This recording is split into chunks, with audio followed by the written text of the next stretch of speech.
আসসালামু আলাইকুম, কেমন আছেন সবাই? আশা করি সবাই ভালো আছেন। আমি আল্লাহর রহমতে ভালো আছি। আবার একটি নতুন ভিডিও নিয়ে আপনাদের সামনে হাজির হয়েছি। আজকে মনে আছে ছোট বড় সূত্র সরেয় প্লাস রস্য উ। কি হবে?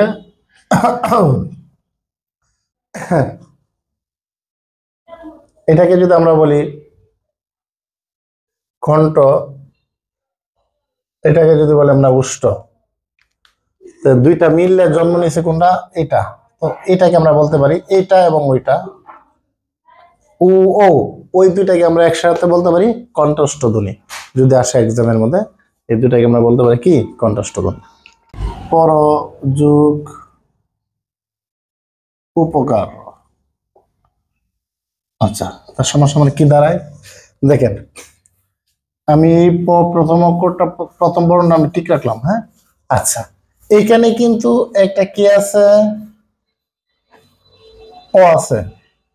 আর এখানে আছে কি? প্লাস ও। দুইটা মিললে কিসের জন্য দেবে? ও। আর ও মানে কি? ওকার।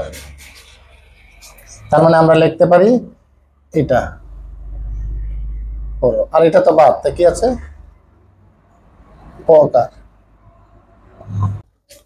এখানে হয়ে গেল কি? পরোপকার। আচ্ছা, আমি যদি লিখে এখানে চলো যোগ উর্মি। আচ্ছা, তো এই যে আমরা এখানে লিখলাম ছ, আর এই সাথে লিখলাম ল। এই লর সাথে আজকে একটা অ, আর এখানে আছে কি? প্লাস দীর্ঘ উ। এই দুইটা মিলে কি হবে? ও। ও মানে কি? ওকার। তো আমরা যদি এখানে ওকার দিয়ে দিই, আচ্ছা, পরে যেটা বাকি আছে এটা তো বাদই, এটা তো শেষ। পরে রইলো কি? শুধু এই যে ম রস্বইকার রেফ। হয়ে গেল কি? চলুর্মি। উর্মি মানে কি? ঢেউ। আর চলো মানে এখানে চলুর্মি বলতে চলমান ঢেউ, যে একটার পর একটা ঢেউ আসতেছে, তরঙ্গমালা আমরা বলি বা উর্মিমালা বলি। এটাই মানে উর্মি মানে ঢেউ। যথা যুগ উপযুক্ত। দেখেন এখানে কিভাবে হয়। তো আমি প্রথম অঙ্কটা কি? আমি যা আছে তাই লিখলাম জ। পরের অঙ্কটা কি? এই যে তো। আচ্ছা, এই যে এখানে আছে আকার, আর এখানে আছে কি? প্লাস এই যে রস্য ও। এই দুইটা মিললে কি হয়ে যাবে? সূত্রে কি বলে? ও হয়ে যাবে। ও মানে কি? ওকার। আচ্ছা, তো ও মানে যদি ওকার হয়, তো আমরা লিখতে পারি এই যে এই দুইটা মিললে ওকার, এটা বাদ। হ্যাঁ, তো এখানে দুইটা মিলে আমরা কি পেলাম? ওকার পেলাম। এই যে আমি এখানে দুই দিন ওকার, আর বাকি রয়েছে কি? যাতাই। যত উপযুক্ত। যথাযথ উপযুক্ত মানে কি? যথোপযুক্ত। এই যথোপযুক্ত শব্দটা আমরা কোত্থেকে পেলাম? এই যে সন্ধি থেকে। তা নাহলে আপনাকে বলতে হতো যথা উপযুক্ত। বাক্যটা শুনতে কিরকম না? সন্ধির মূল উদ্দেশ্যের মধ্যে একটা উদ্দেশ্য হলো ধ্বনিগত মাধুর্য সম্পাদন, মানে শুনতে ভালো লাগবে, শুনতে কি উচ্চারণের সুবিধা হবে, শুনতে ভালো লাগবে। এই জন্য বলে যথোপযুক্ত। এই শব্দটা আমাদেরকে, সন্ধি আমাদেরকে এই কাজটা করে দিছে। আশা করি জিনিসটা বুঝছেন। গঙ্গা যোগ উর্মি। আচ্ছা, একই কথা। আমি এই যে গ সাথে আমি যা আছে আমি তা লাগিয়ে দিলাম। এই যে এ আকার আর এ দীর্ঘ মিললে হয়ে যাবে এই ও। তো ও মানে যে আমি উকার লাগিয়ে দিলাম, বাকি যা আছে তাই। গঙ্গর্মী। গঙ্গর্মী মানে কি? গঙ্গার ঢেউ। আচ্ছা, এই যে জিনিসটা হইলো, তার মানে আসলে এখানে এভাবে আসতে পারে, আবার এইভাবে আপনাকে আসতে পারে। আপনাকে ধরেন আসলে এটা আসলে পরোপকার। আপনার ধরেন এইটা আসলে পরোপকারকে আপনি পরোপযোগ উপকার কেন লিখবেন? দেখেন, উপকার। এই যে এটা একটা অর্থ আছে, এটা একটা অর্থ আছে। এটা আর যোগ করার সূত্র কি? এই যে আমি দেখিয়ে দিলাম। ঠিক আপনি চিন্তা করবেন যে বিদ্যালয় আপনি সন্ধি পারেন, কিন্তু বিয়োগ করবেন কিভাবে? আপনি যোগ করে পারেন বিদ্যালয়ে যে কিভাবে যোগ করবেন? দেখেন আমরা এখানে বিদ্যা। আচ্ছা, আমি যদি এখানে বিদ্য লিখি, এটা অর্থ আসে না। এটা বিদ্যা আসলে অর্থ আসে যুগ। এখানে কি লিখবো দেখেন তো? অলয় নাকি আলোয়?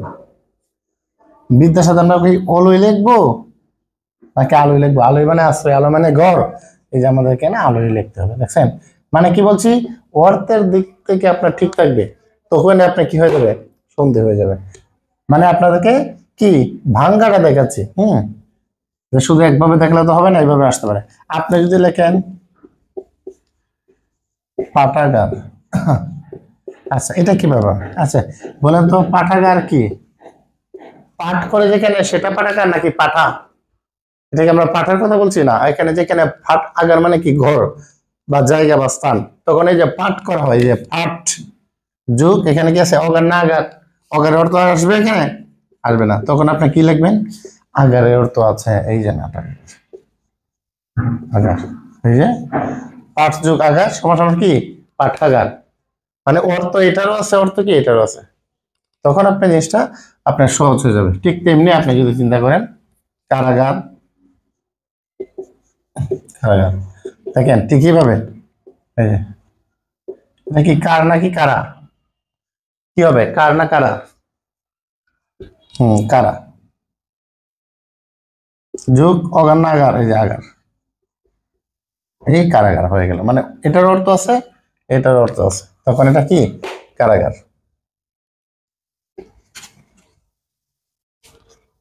ঠিক তেমনি ভাবে আপনি এটাকে যদি বানতে যান, এটাকে আমি যদি ভাই যথোপযুক্ত গঙ্গর্মী, দেখেন আপনি এটা ভাঙবেন, আমরা ভাঙতে যাব গঙ্গর্মী। আচ্ছা, প্রথম অঙ্কটা কি গঙ্গ না গঙ্গা? হ্যাঁ গঙ্গা, আমরা জানি। এই যে গঙ্গা প্লাস কি এখানে আর্মি না উর্মি? অবশ্যই উর্মি, উর্মি, এই যে হয়ে গেল গঙ্গর্মী, মানে দেখছেন এটার অর্থ আছে এটার অর্থ আছে, ঢেউ আর হলো গঙ্গা মানে নদী বা গঙ্গা গান। এই যে জিনিসটা যখন আপনি ভাঙবেন তখন দেখবেন কি দুইটার কি অর্থ থাকবে। আশা করি জিনিসটা বুঝছেন। ধন্যবাদ সবাই।